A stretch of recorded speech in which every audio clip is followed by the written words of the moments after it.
कभी किसी से बात नहीं करता और हर वक्त घर में अकेला पड़ा रहता है। इसने अपनी वर्जिनिटी अपने बाप की गर्लफ्रेंड के साथ लूज की थी, इसलिए कोई इसे जानता तो नहीं, लेकिन पर सब इसे मादर चोट के बुलाते हैं।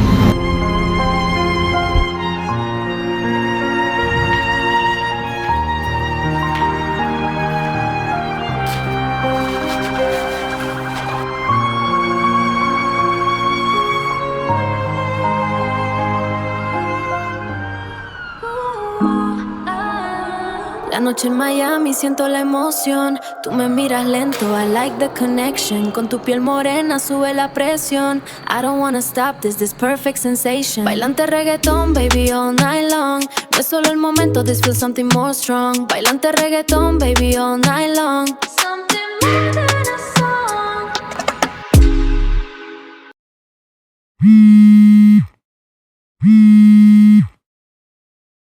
कैसे हो दिमित्री? पता नहीं। काफी दिनों से हमारी बात नहीं हुई है, क्या तुमने मुझे पहचाना? जी डॉक्टर साहब, काफी दिन हो गए। तुमने आज तक मुझे अपना असली नाम नहीं बताया है। तुम्हारी प्रोफाइल पर भी राजीव भाटिया लिखा हुआ है, पर क्या तुम्हें तुम्हारा अपना असली नाम याद है? तो आप मुझे डिमित्री क्यों बुलाते? वो एक रशियन नेम है, एक ऐसा नाम जिसका मैं सहारा लेता हूँ तुम्हें बुलाने के लिए। बचपन में एक गाना सुना था, पूरा दिन मैंने कोशिश की उस गाने को भूलने की, बहुत डिस्टर्बिंग था, और एट द एंड मैं उस गाने को कम्प्लीटली भूल गया, याद ही नहीं। आपको फेस करो, आईने में देखो दिमित्री, आईने में। जब भी आईने में दिखता हूँ मुझे कोई और दिखाई देता है। क्या अभी भी तुम्हें एंट्स दिखाई देती हैं? इंसान अपनी जिंदगी में बिल्कुल अकेला हो, उसे एंट्स भी ज्यादा प्यारी लगने लगती है, क्योंकि वो जानवर भी अपने साथियों को कभी अकेला नहीं छोड़ते। मुझे यहाँ से बाहर निकलना है, मुझे ठीक होना है डॉक्टर साहब। मुझे ये एंट्स नहीं देखनी, मुझे खुद को देखना है। मैंने कभी आज तक खुद को नहीं देखा। याद करो तुम कौन हो, बाहर निकलो यहाँ से, पता लगाओ अपने बारे में। काफी सालों से मैंने घर के बाहर कदम नहीं रखा। मुझे पता नहीं अभी कौन सा साल चल रहा। मैं रात को बाहर निकला क्योंकि दिन की रोशनी मैं सह नहीं सकता। मैंने इस पहाड़ को चुना ताकि पूरे शहर को देख सकूं। यहाँ कुछ तो है hammer.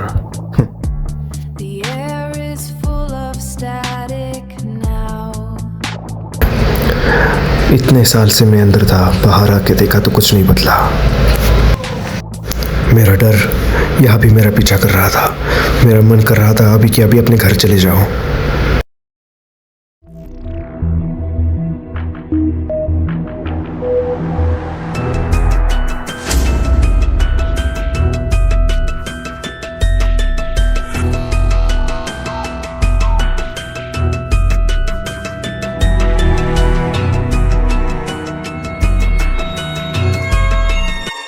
Silencio, silencio, silencio, no hay banda.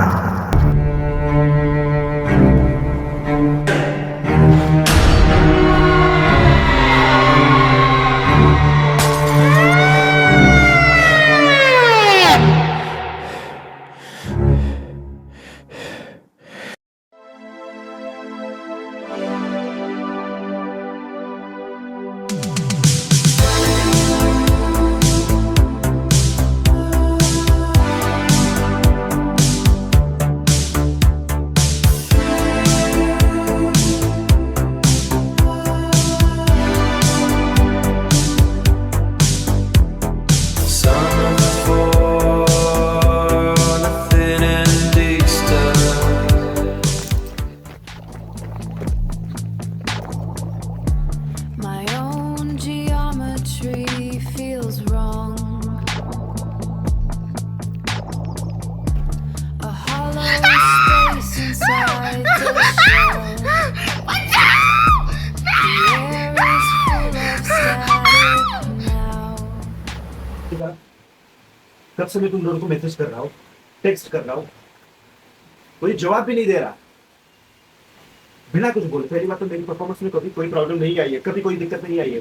Job भले ही मतलब क्या 12 घंटे की होती है, मैं 14 घंटे तक काम करता हूँ, सैलरी इतनी कम है, तभी मैंने आज तक कभी कंप्लेंट नहीं की। अब मुझे कंप्लेंट करके तुम लोगों को छोड़ना चाहिए था, लेकिन मैंने नहीं छोड़ा। तुम लोगों ने तभी मुझे बिना बोले कैसे निकाला।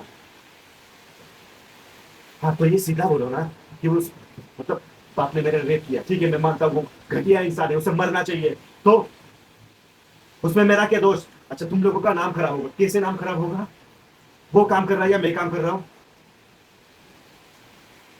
नहीं मुझे नहीं समझता, सीधी सी बात है, मेरी कोई गलती है नहीं, वो जेल में है, अगर कानून उसको सजा नहीं दे सकता, नहीं मार सकता, तो मैं क्या करूं? तुम लोग जाओ मार दो उसे, मैंने कभी कुछ कहा? अब मेरा गुजारा कैसे होगा?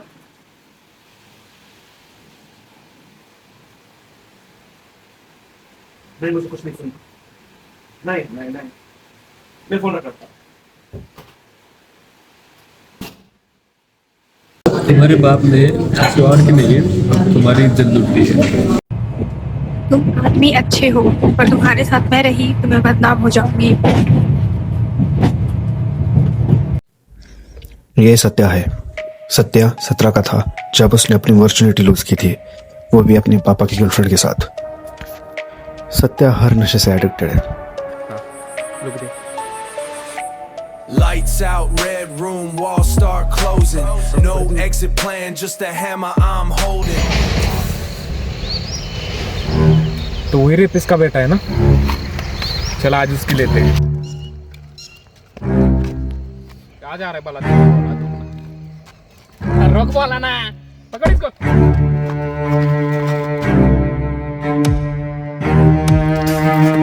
इसके मुंह में सिगरेट डालो। सिगरेट पीने का शौक है ना तू?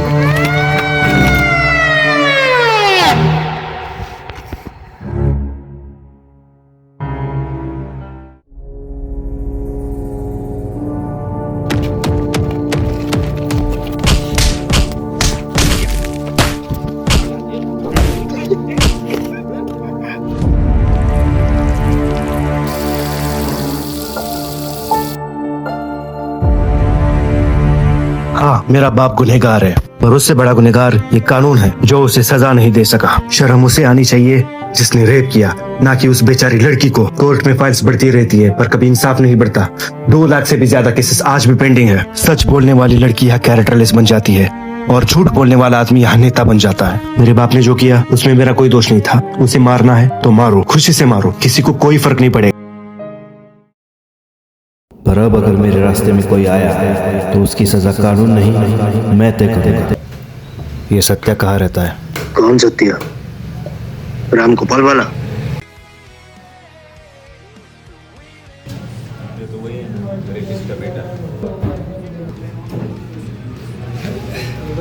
क्या बोला तूने? यही कि तेरा बाप रेपिस्ट है। ना सोचने का समय था और ना ही नहीं।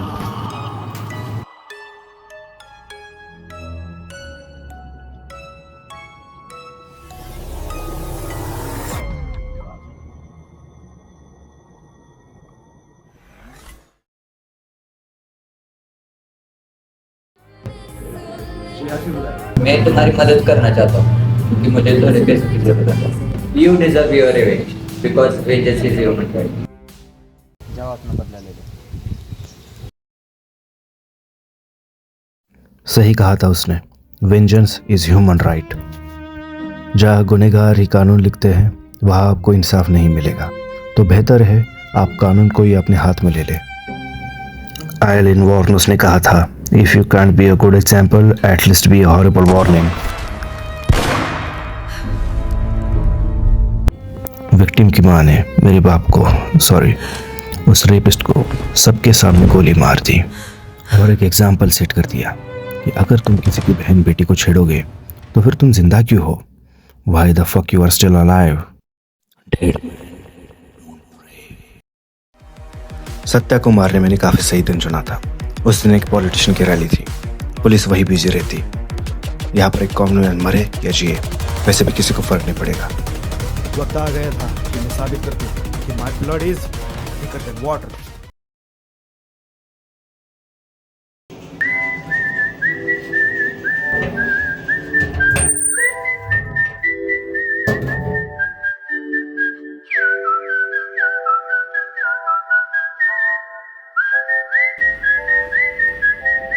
कौन हो तुम? घर के अंदर कैसे आए? दरवाजे से। और अब कोई बाहर नहीं जाना चाहिए, आवाज भी नहीं।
पता नहीं कैसे अचानक मुझे पैनिक अटैक आ गया।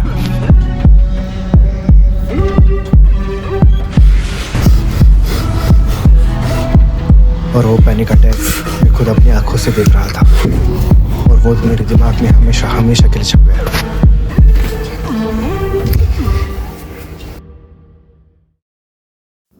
इस समाज के कारण मुझे अपनी रूह से नफरत तो थी ही, अब अपनी शक्ल से भी हो गई।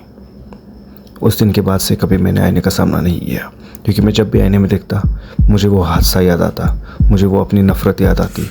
मुझे आईने में वो रेपिस्ट का बेटा दिखाई देता है, इसलिए मुझे नफरत है इस आईने से।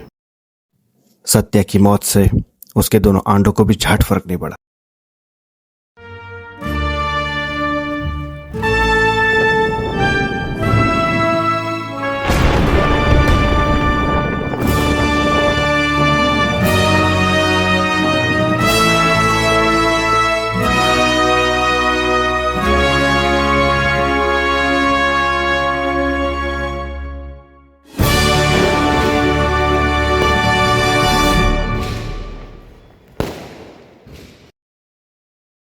Silencio, silencio, no hay banda.